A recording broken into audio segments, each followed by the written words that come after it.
Good afternoon, everybody, and thanks for clicking on 5 News Web News. It is Tuesday, April 23rd. I'm Brittany Hoke. And I'm Matt Heckel, and here are some of the top stories we've been following here on 5 News. The fight for funding ends in a victory. Yeah, the Harrison County Board of Education was finally granted money by the SBA to build a new middle school in Lumberport. Now, their goal has been to build the school, which would cost a little more than $13 million. Well, yesterday they were granted a chunk of that, $8 million.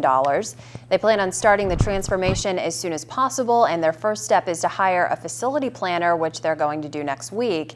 Then they want to start digging. The new school will be adjacent to Lincoln High School.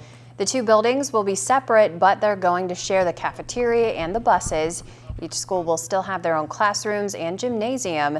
The superintendent said that she is happy that they can finally get the project started and hopefully get it completed by 2016. It's been a long journey for the people of Lumberport and the people here of Shinston and this feeder area because there's been a need for the school. There's been a need because of safety and health issues that we wanted to get this project done. So we're just happy that we were able to get it for them here today. And no word yet on what will happen to the current Lumberport Middle School.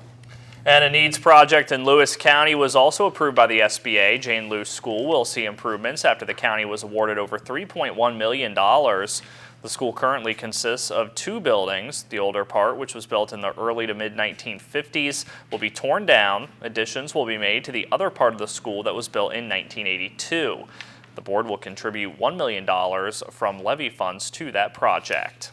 And a Harrison County assistant principal charged with child abuse will have his charges dropped if he completes a training program and some testing. Yesterday, Brian Scott Hage entered a pretrial diversion agreement. Now, that means that he agreed to undergo a psychological evaluation and retesting.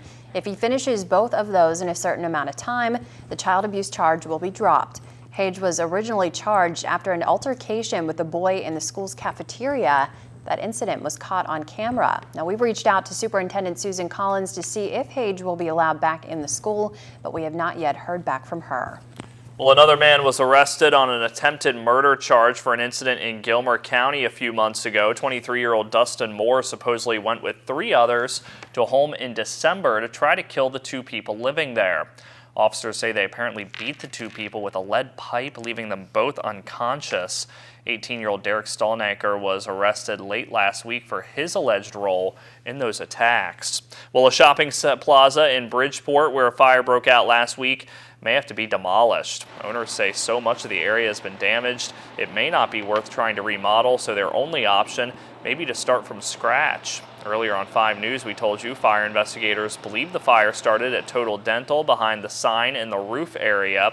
The sign and its wiring will be examined by engineers later this week, and we will, of course, keep you updated on any possible demolition.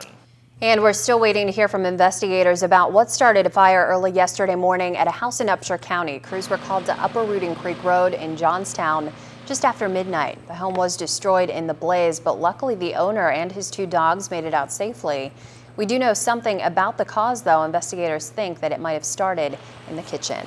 And let's take a quick look at what our newsroom's working on for tonight for First at 5 and 5 News at 6. First up, after a week of bombing and suspicious packages coming in across the U.S., WVU officials say they've also gotten a few. We're going to talk to security to see how they've been handling it and if they're worried. Plus, the illegal drug ecstasy is being used to treat post-traumatic stress disorder. We're going to take a look at the controversy surrounding the issue and try and enjoy that sunshine today because rain is moving into the area. For tomorrow, you're going to find out how much we're supposed to get tonight on First at 5 and 5 News at 6 o'clock. I just don't want it to come. Go outside. Right Go outside now? right now. Just leave. All right. I got permission. I'm going. That's going to do it for us. Be sure to tune in tonight for First at 5 and 5 News at 6. Until then. Have a great day, everybody.